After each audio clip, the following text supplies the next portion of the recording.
I didn't have an opening idea for this video, so stop saying I look like Morrissey, right? I don't look like Morrissey. That much. Okay, I'll go change. Welcome back to another video. If you're new here, I'm Trevor and I am eternally uncool. I make videos about music and music culture and anything that interests me. But mostly music right now. So if that sounds like something you'd be interested in, I highly recommend hitting that subscribe button and watching the rest of the video. I feel like I was born knowing who Green Day was.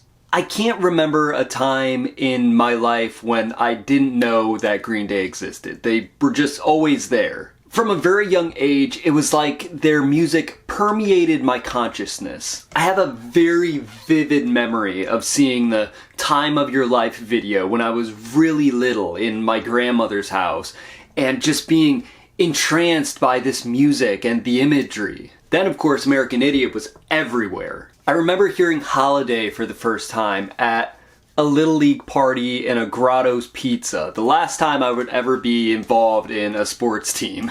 Green Day is a band that's always been a favorite of mine. And I feel like if you watch this channel, then you're probably a big fan of Green Day too. Green Day has been a band since 1987, so almost 40 years. They have 13 studio albums, 11 EPs, 4 live albums, 4 comps, 1 Broadway soundtrack, and 43 singles. Oh Christ! They've managed to have hits in 3 different decades. They're one of the biggest bands of all time. In a career that long, and with a discography that vast, you're bound to vary in quality. What I want to do with this video is look at all 13 of Green Day's studio albums and rank them from worst to best. I'm only going to do studio albums because if I tried to do the entire discography, we'd be here for 4 hours, and I'm pretty sure you guys don't want to hear me talk that long. Listen, this is the longest discography I've ever undertaken in this series,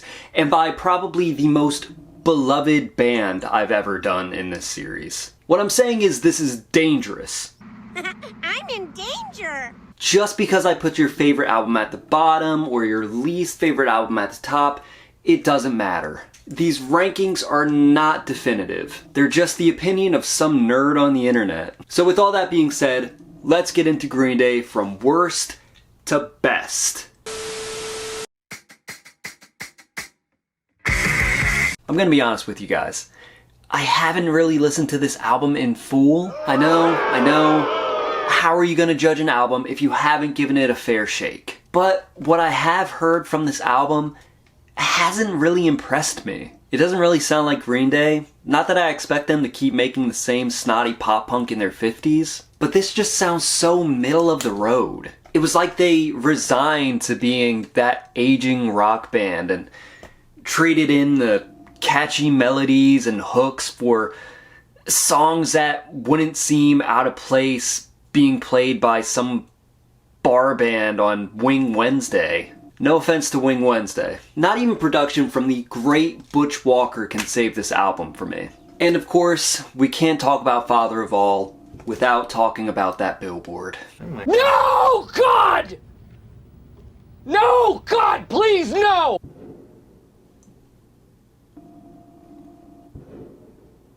I don't know if that comes through in the audio, but someone's either shooting off fireworks or a cannon.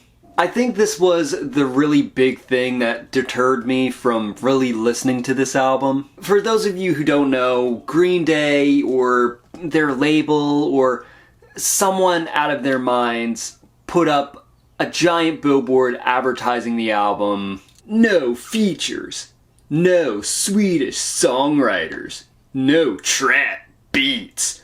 100% pure uncut rock. And obviously this billboard was tone deaf and such a boomer mindset to have. It got memed to hell, rightly so. It was just really cringy, and I don't think it made younger fans really want to listen to the album either. Oh, you like all that newfangled trap music? Well, let me show you how we rock and rolled back in the day. 1, 2, 3, 4. Father of All isn't Green Day at their best. I know they're getting older and they probably want to branch out into different genres of rock music that aren't as immature and childish as pop punk. But they can do so much better than this. They've proved that. What they should have done is just do a Long Shots style album. If you don't know who Long Shots are, they're a side project of Billy Joe's, and you should definitely look them up after this video.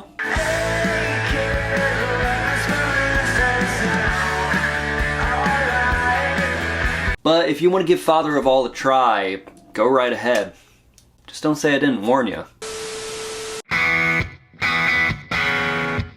This entry might be a little bit of a cheat, but I figure since the albums are kind of a package deal, it's okay. Like I said, we don't want this video to be 5 hours long. These albums aren't as bad as everyone makes them out to be. I think each album kind of has its own fair share of good songs. Uno has Oh Love, which just sounds like classic Green Day. It sounds like it should have been on American Idiot or something. Dos has Stray Heart, which is just such a good power pop song. And Tre has probably my favorite Green Day song in X-Kid. And of course you can't forget their tribute to the late great Amy Winehouse. But other than those songs, there's not really anything memorable about this trilogy. I just feel like these albums would have benefited greatly from being released sporadically. I feel like Uno, Dos, Tre should have been released with a few albums or EPs in between them, or just release the whole thing as a big, giant, stupid triple album like Morgan Wallen. Hey, but what do I know? I didn't write a multi-platinum album.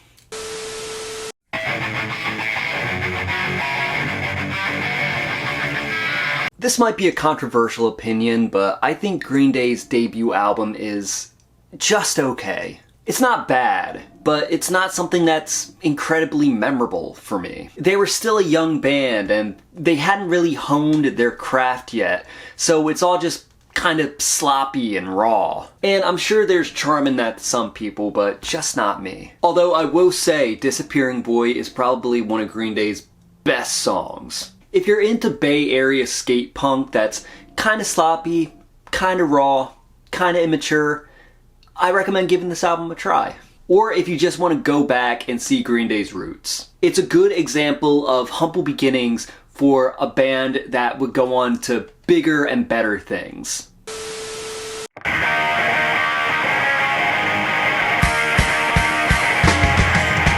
Kerplunk falls into the same category as 39 Smooth for me, but Kerplunk kinda sees the band honing their craft, tightening things up, and becoming the band that they were supposed to be. It's still sloppy and raw, but not in an unlistenable kind of way. They kind of abandoned the skate punk thing for a more straightforward pop punk sound a la Ramones or Stiff Little Fingers. Kerplunk also offers a little taste of what Green Day were capable of in terms of bangers. This is the first appearance of the all-time classic Welcome to Paradise. You can't deny that this song is perfect. It's so catchy, it's so punchy. It's definitely a good example of what this band was capable of at such a young age.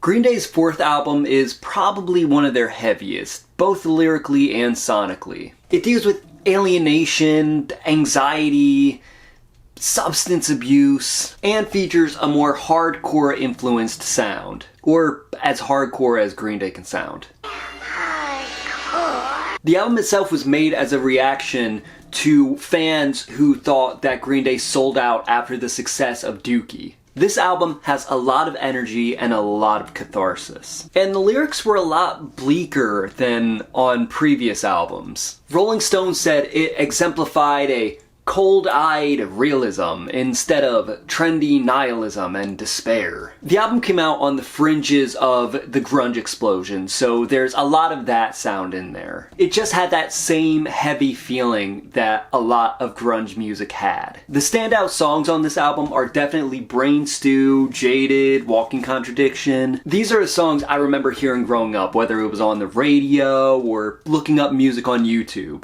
I definitely watched the music video for Brain Stew / Jaded a lot in middle school. I think I might have even used the lyrics as part of some sort of English assignment in high school. I can't imagine what my teachers thought was going on in my head. Insomniac is a good album, but it's not a great album. It's not up there with some of Green Day's best, but it's also not their worst. If you like your pop punk to be a little heavier, a little grungier, then you should definitely give this album a try.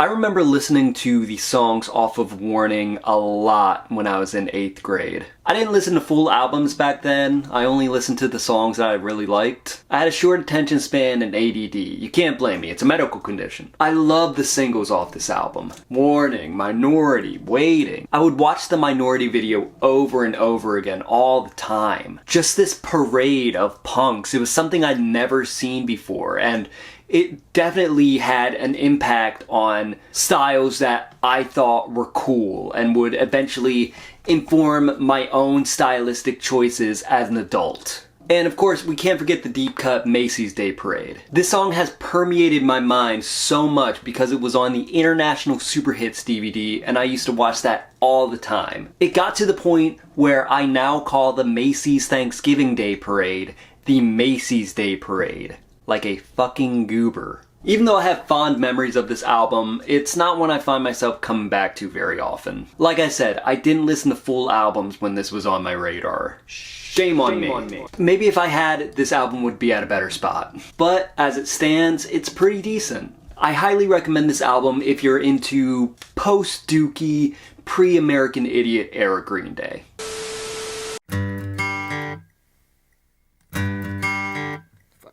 Nimrod was definitely the first Green Day album I ever remember getting into. I think it was just one of the CDs my family had around the house. It probably belonged to one of my brothers, but just like everything else of theirs, I stole it and made it my own. Everything about this album intrigued me. From its cover art to songs like Platypus, in parentheses, I Hate You, and of course, the graduation day classic, Good Riddance, Time of Your Life. This album is loaded with some of Green Day's best singles. Nice Guys Finish Last, Hitching a Ride, Redundant. It's also got great deep cuts, which you already know I'm a sucker for. I remember listening to these songs for hours on repeat, especially Prosthetic Head. I think that one had to be my favorite off the album. This album is very nostalgic for me. This was the first Green Day album I ever heard, so I associate the band a lot with this era. It really feels like the album that shaped my love of punk and pop punk music. Green Day was a big part of my love of that style of music, along with the Ramones and Blink-182. And this album really takes me back to those formative years before I knew anything about music culture or music criticism, what's cool, what's not cool. It still just feels so pure to me, you know what I mean?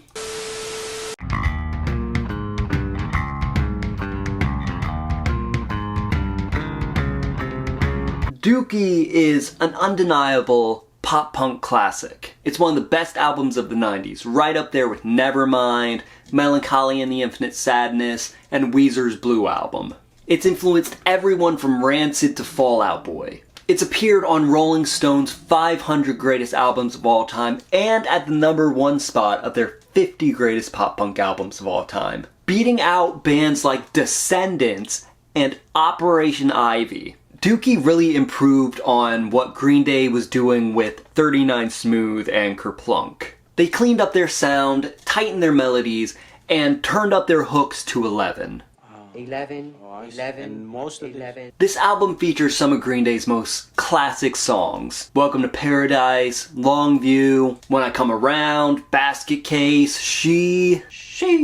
This was the album that made Green Day into the pop-punk figureheads of the 90s. This album is really Green Day at their earliest best. Without Dookie, Green Day probably would have stayed just another run-of-the-mill Bay Area skate punk band. But no, they decided to push themselves and show what they were capable of. And of course, they made the title a poop joke because they're still Bay Area skate punks. What do you expect? If you don't enjoy this album, then I don't think you can call yourself a true pop punk fan. And you probably don't have a soul. I am revoking your pop punk card. No! Do I even have the power to do that, you ask? Shut up. This album is a masterpiece and it still holds up today. There's nothing dated about this album, whereas some albums from this era can kind of sound like a time capsule. But Dookie still sounds like it could be released today. If you want to experience one of the most formative pop punk albums of all time, I highly recommend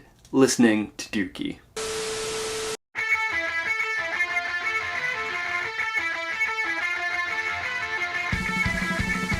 I think by the time this album came out, I had kind of pushed Green Day aside in favor of newer pop punk bands. At this point, Green Day were kind of like the elder statesmen of modern pop punk. I think I was just a jaded college student who wanted to act like he was more mature and cultured than he really was. Oh, they're dinosaurs. Or something stupid like that. I was in my too cool for school era. I think the first time I really listened to this album was on a burned copy that a friend made me, because we were both really big Green Day fans and I had just got finished doing American Idiot. I was hesitant to listen to the album at first because I had heard the song Bang Bang and it really didn't impress me. It just sounded like a B-side from Uno Dos Tre. But my friend went through all that trouble to burn me a copy, so I thought I might as well just give it one listen. This album is almost kind of like a spiritual threequel to American Idiot and 21st Century Breakdown. Revolution Radio feels like a good conclusion to that kind of trilogy. The songs still retain a sort of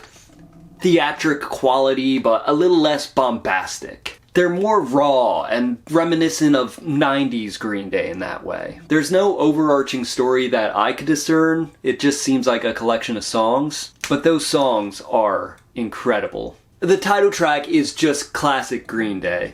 This song could have been on either two of those classic concept albums. It's got that catchy Green Day chorus, and deep cuts like Youngblood and Outlaws keep this album rolling. And the final track, Ordinary World, is a nice little acoustic number, even if it was used in a Billy Joe movie that no one saw. I think I like this album so much because I associate it with a period of my life that was, I don't want to say simple, but different. I was in what would be my last year of college before I dropped out, and I was just listening to music a lot. I still listen to music a lot, but at this time, everything just felt different. It all hit harder. And I don't know if it was because I preferred listening to music drunk or not. What I'm trying to say is Revolution Radio holds a special place in my heart on nostalgia alone.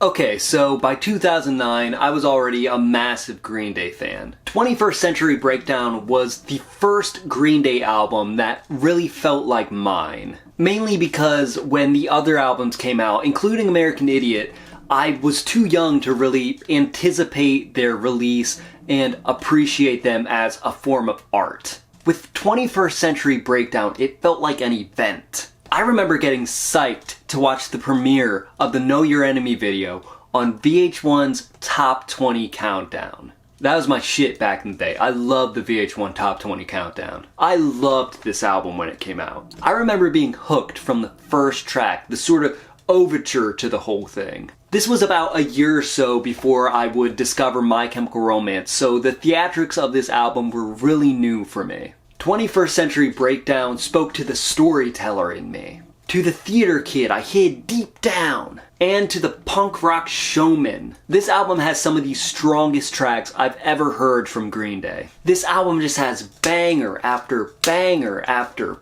Banger. The singles and the non-singles are insanely good. I could go on and on about how good 21st Century Breakdown is, but I feel like this video is already excruciatingly long. So I'm just gonna say that this is a great follow-up to a masterpiece that was American Idiot. Green Day really took what made that album great and replicated it without making it stale or formulaic. It's almost perfect.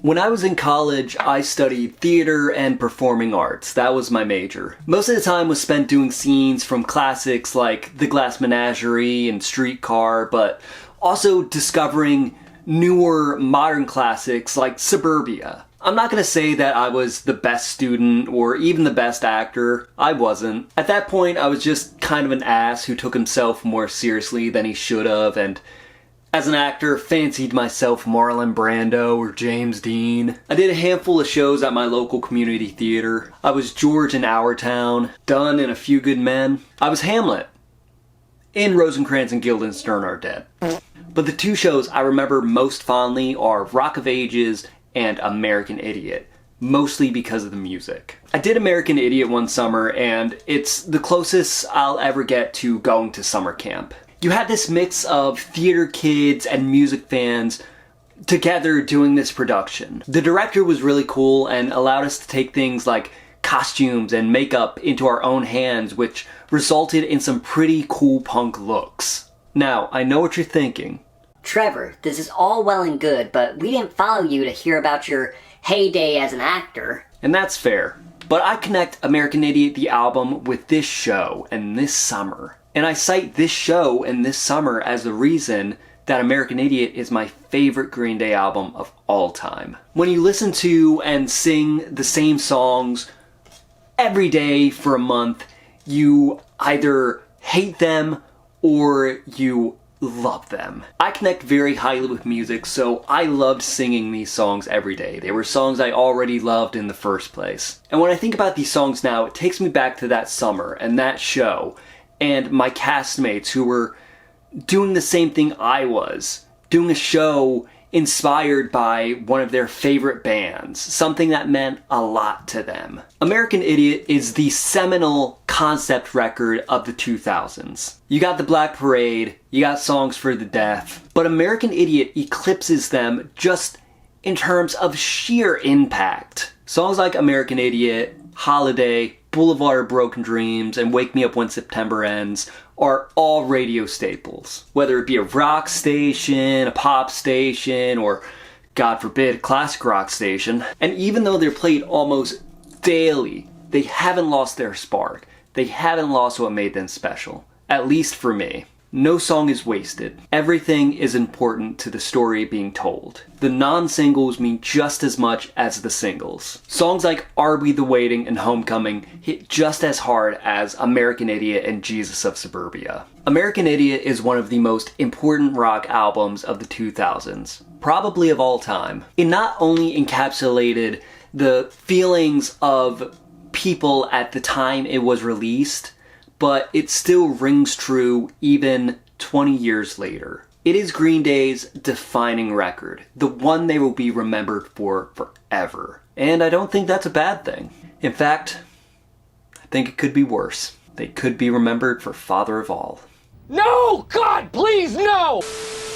What do you think of my rankings? Do you agree? Do you not agree? Let me know in the comments. That's gonna do it for this video. I hope you enjoyed it. If you did enjoy this video, then I recommend you punch and kick the like button like it owed you money. And if you enjoyed this video, then I'm positive that you have someone else in your life who would like it too. So I recommend sharing this video with everyone you know. Everyone, Trevor, surely you're being hyperbolic. I'm not. Share this with all of your friends and families, and your enemies too. I'm a small, independent creator who does almost everything on his own, from writing to filming to editing. So liking, commenting, sharing, interacting with this video in any way really helps me out. If you made it this far into the video, I thank you for watching, and as always, I'm Trevor.